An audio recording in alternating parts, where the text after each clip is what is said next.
Welcome to a Community Partners interview, where we explore the organizations, opportunities, and resources that look to make change in our daily lives. I'm your host, Lilly Cereghini, and you're listening to Voices for Ability Radio, all abilities, all the time. Today, I'm joined by Sarah Dawhurst, the founder, CEO, and Director of Education of DiffAbilities. At DiffAbilities, they believe in creating a world where individuals with developmental disabilities are empowered to live fulfilling lives and embraced for their unique abilities. Thanks for joining us today, Sarah. Yeah, thanks for having me. So, Sarah, just to start off, could you tell us a little bit more about you and what inspired you to establish DiffAbilities? Sure. So, I started off my career as an educator. I was a high school teacher, and I found myself being drawn to building programs for students who weren't finding success with typical educational programming. And where that led me was to Archbishop Jordan in Sherwood Park, where they asked me to build a program for individuals who had cognitive diagnoses like autism, Down syndrome, and some other various diagnoses as well. And I just truly fell in love with it. I was really fortunate to be able to work with a speech language pathologist who helped me to understand the communication side of things, and an occupational therapist who helped me understand like regulation and how to structure the environment to be effective for helping individuals with a variety of needs feel comfortable in their learning environment. So once I left there, a lot of the students that I had taught were reaching out to me saying, "What are you doing? We're looking for some additional support now that we're graduated high school." And hearing their stories and hearing what they were looking for and that they weren't able to find a service provider that was able to provide that really just spurred us to kind of start our own thing. And so now we've been running for about 2.5 years, providing programming for adults, but we also do supports and services for people under the age of 18 as well, therapy services and summer camp services. So yeah, that's kind of how we got started and what led me here. That's awesome. They wanted you back, obviously. Yeah. Well, and it was nice too because it's so sad when you are a teacher and your students graduate and you don't really know where they go. So it's kind of nice to be able to connect with them afterwards too. Absolutely. Absolutely. So while doing my research, I saw that you have a couple of services that you offer. Can you tell us a little bit more about some of those services and what they entail? Yeah, absolutely. So we run an adult day program. It is 9:30 to 4 Monday to Friday. And we are really looking to support individuals who have diagnoses that mean that they need some additional support throughout the day. And our big focus is building those vocational and independent living skills for them. So they focus on, doing some reading and writing and math and understanding budgeting and money management, time management and things like that. And one of the main focuses of our adult day program is like the entrepreneurial spirit. And so helping them to build sort of their own little businesses. So they come to us and we say, "What's a product that you would like to make that you could sell to make money?" They come up with a variety of ideas and then we help them to budget for that. They go out and they shop for all the materials that they're going to need. They build the products or create the products. They take the pictures to put the products online for marketing and things like that. And then they take the products to markets and they sell the products at a variety of markets around the city. So that's sort of what we do in our adult day program. Then we also do therapy services. So we do behavior consulting in-house. So we help families to understand their family member and understand how they could be, using different strategies to help meet their family member's needs and help them to communicate with their family member a little bit more effectively. We also do therapy aid services. So that repeat and practice for somebody who is trained in this field, a professional in this field, to be able to come in and do some of that repeat and practice if it's working on behavior strategies or communication strategies or regulation strategies or could be fine motor, gross motor, skill development. A professional can come in and support them to do that. We also do respite services, and then we run summer camps throughout the summer. obviously, for primarily teens and adults, just getting them out into the community and sort of pushing boundaries. We like to do things that maybe other places or even families are a little bit nervous to do with their family members who have diagnoses. So one of our favorite camps that we do is we take them overnight camping. We go out into, the wilderness and we're camping in tents, and we have a huge group. I think our group last year was like 47 friends, so 47 campers, and then I think like 13 staff on top of that. And we went out and we camped for 2 nights overnight in tents. And lots of families are saying to us, my family member has never been camping before. They've never stayed away from home for 2 nights in a row. Like, I'm really nervous. And we say, okay, well, we'll try, let's just see how this goes. And it ends up being such a wonderful and fun experience. So yeah, we like to kind of push boundaries and do different things like that. That's actually really, really impressive. Just the depth and the breadth of services that you have and programs and stuff. I mean, with the camping thing, especially, that would be very difficult to coordinate. Yeah, it is. But we're really lucky that we have some really great staff who are, just as passionate about providing opportunities to our friends as we are as the directors. And so they're along for the ride, and we work really well as a team. And so, yeah, it works out. It's a little bit crazy sometimes, but it's fun. Awesome. Yeah. What are your summer camps all about? So we run 4 different themes for summer camps. We do a cooking camp, where half the day they are in a kitchen cooking, learning a recipe, recognizing how to budget for a meal that they're going to be cooking. They go shopping for the different items that they're going to need for the recipe, and then they are in the kitchen cooking, learning different skills. First of all, like kitchen safety and knife safety and things like that, but also how to follow a recipe and how to be independent in cooking. We then have a camp all focused on art, where we spend a lot of time going out into the community and attending different art activities or art events. So we like to go to Art Walk that's on White Ave.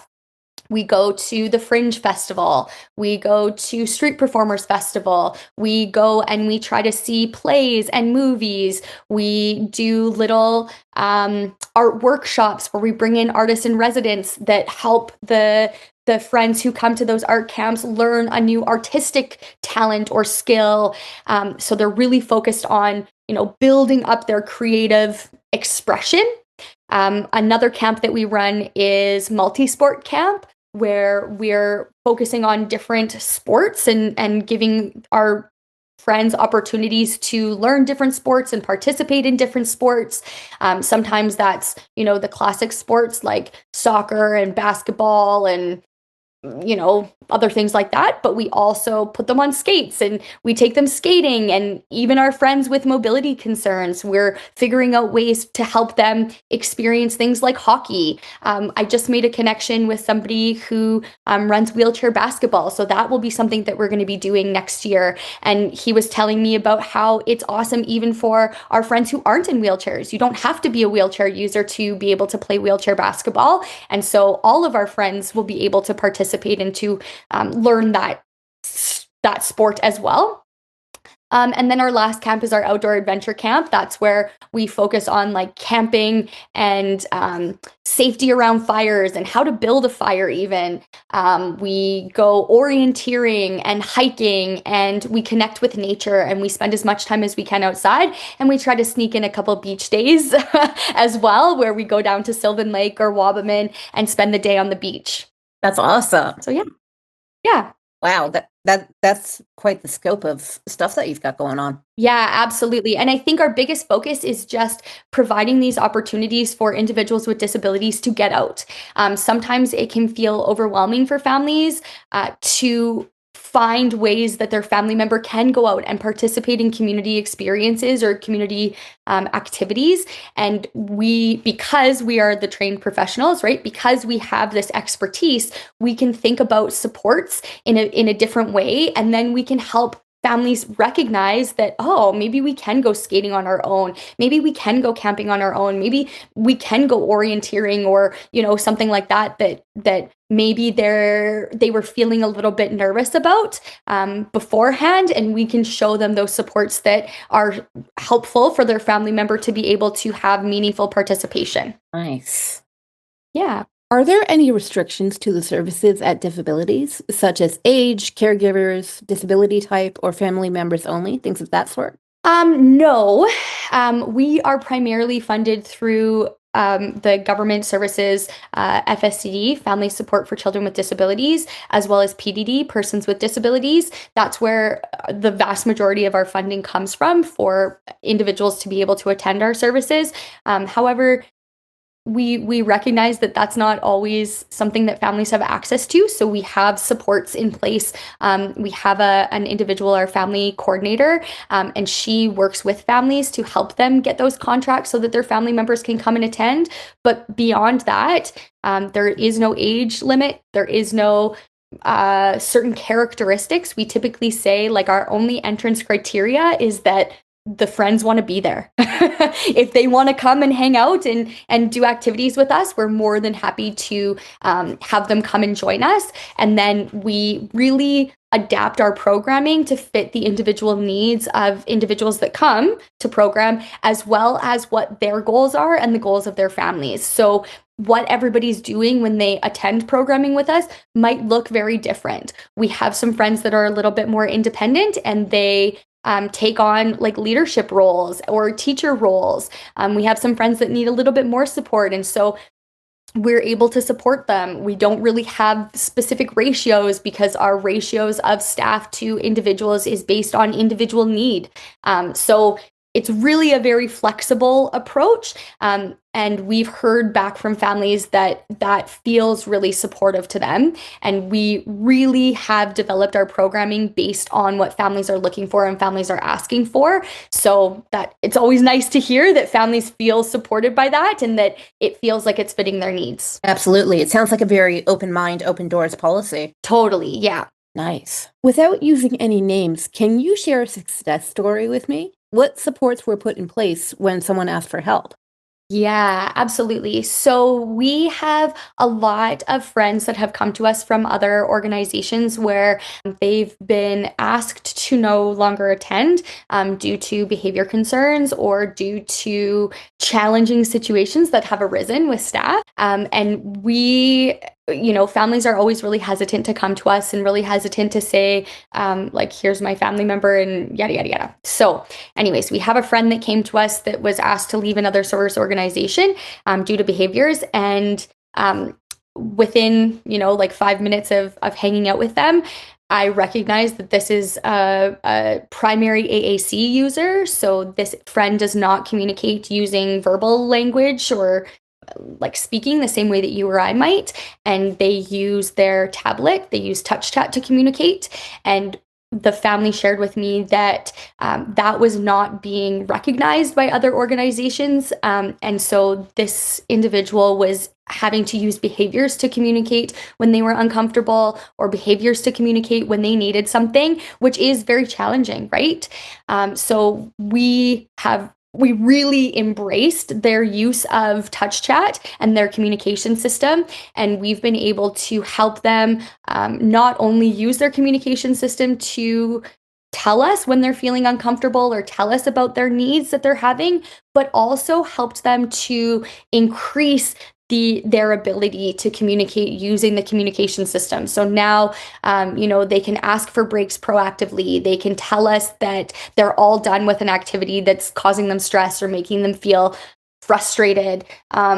They're engaging in far more things because we're using the communication system to explain to them, what's going to be happening in an upcoming activity or an upcoming event so that they feel a little bit more comfortable. And we've significantly reduced the number of the periods of dysregulation that this individual is having. And this individual is a very active participant and member of every single activity that we're doing, whereas previously this individual was calling home on a daily basis and asking family to come pick up. So we're feeling like that's a huge success because we're never needing to call home and we're never seeing those huge long periods of dysregulation. So yeah. That is a huge success. I mean, communication is key. If you can't communicate, what are you going to do? Absolutely. And it would be, I think it's challenging for sure. And recognizing that an iPad is not for watching YouTube or playing games, but the iPad is there for a communication means is really, really powerful. I would also feel very frustrated and would probably have a lot of very challenging behaviors if somebody duct taped my mouth and didn't allow me to speak all day. And so we're very fortunate that our staff have fully embraced that communication systems are just like our voice and that they need full access to those, just like we need full access to our voices, and that taking that away would be very overwhelming for individuals. Absolutely. I agree. What is the one thing that you see happening over and over again to individuals with disabilities that shouldn't be? And how do you think we stop it? Oh, this is a loaded question, especially with what's going on in Alberta right now. I think asking that the advocacy for their ability to participate in daily life is being placed on the shoulders of themselves and their caregivers. And I think that that's too challenging. If we look at what's happened, even in the last 5 years, for individuals with diagnoses, and let's just look at the school system for a second. During the COVID-19 pandemic, these were friends that didn't really get great educational experiences because it's very challenging to provide virtual educational services to individuals with developmental diagnoses. So during the COVID-19 pandemic, teachers tried their very best, but those individuals really missed out on a lot of learning opportunities and learning experiences because they couldn't participate the same way that their typically developing peers could. Last year, we went through an educational assistant strike that lasted for a very long time, where a lot of these individuals with developmental diagnoses were made to stay home because the schools could not support them without their educational assistants present in the building. And some schools were able to do rotating schedules, but those students were not going to school full time. And when they were going to school, they were not getting the same level of support that they needed to be able to have the best educational experience possible. And that was like the educational assistant strike was like a month and a half, maybe even 2 months. So that was an extended period of time that those individuals did not get to go to school. We're now sitting in the middle of a teacher strike where, again, these individuals, for the third time in 5 years, are not able to go to school. They're not able to get those experiences. Now, that's very, very challenging for the individuals themselves. But if we look at their caregivers as well, their caregivers can't go to work. They can't live their daily lives. There's a lot more stress and anxiety placed on their shoulders. When we then turn around and the government is or advocacy needs to only come from the individuals themselves or their caregivers, well, both of those parties are burnt out. Both of those parties are overwhelmed. Both of those parties are extremely busy just trying to exist and persist and persevere through their days and through the last 5 years. I can't imagine the amount of stress and struggle that they've gone through. As able-bodied individuals, as typically developing individuals, we need to be really looking at those people and advocating on behalf of them. The voices that are speaking to the government should not only be the voices of the parents and the individuals and the families that are affected by, the decisions that they're making that affect individuals with developmental disabilities or any disabilities. We need to also take up that torch and be advocating on behalf of them as well, because we have that capacity. We have that understanding. And truthfully, there's more of us, right? And so we need to lend our voices to make sure that their voices and their experiences are heard. I agree with you. I am multiply disabled myself, just not intellectually so. But this is basic social contract theory. Like, what do we owe to one another? Exactly. This is what we owe to one another, support. Yeah, and I think a lot of people don't recognize how close they are to needing the supports and services that are being ripped away from individuals with disabilities. Like really, we're all one accident away from having a disability ourselves, or one childbirth away from having a child with a disability, or one marriage away from having a family member with a disability. And very often people don't stop to think about how close they are to it being meaningful to them. And people really only try to advocate for things once it impacts them. But we need to, you're right, that social construct theory, like we need to be supportive and we need to be allies, because individuals matter and because individuals have rights, and they should have the same rights as I do. Love that. Yeah. Are there any events coming up for DiffAbilities? We are going to be at the Hazeltine Market this upcoming Sunday from 11 to 4, selling our products. Our friends will be there selling our products. We're also attending the the rally that's going to be happening against the proposed changes to AISH and funding for individuals with developmental disabilities on October 30th. We will all be wearing our DiffAbilities shirts, so you can find us there. And yeah. Awesome. If someone wanted to become a member or a volunteer with DiffAbilities, what is the process for becoming one? So you can just go to our website. All of our contact information is there. Email is probably the best way to get a hold of us. You can email us at DiffAbilities, DiffAbilities YEG and we'll be able to get you in contact with the right people. And we love making more friends. We love having more people be part of our world and sharing in the experiences that we get to have every day. Awesome. Now, what is the one thing that you think everybody needs to know about DiffAbilities? Yeah, that's a hard one. Okay, so because there's so many things, there's not just one thing. I think what I want society to know and what I want people to understand is that very often people say to me, "Oh, Sarah, you're such a saint. Oh, these individuals are so lucky to have you." And they say the same thing to, our staff and to our team members and things like that. But what people need to know is that we're the lucky ones. There is not a single day where I wake up and I dread going to work.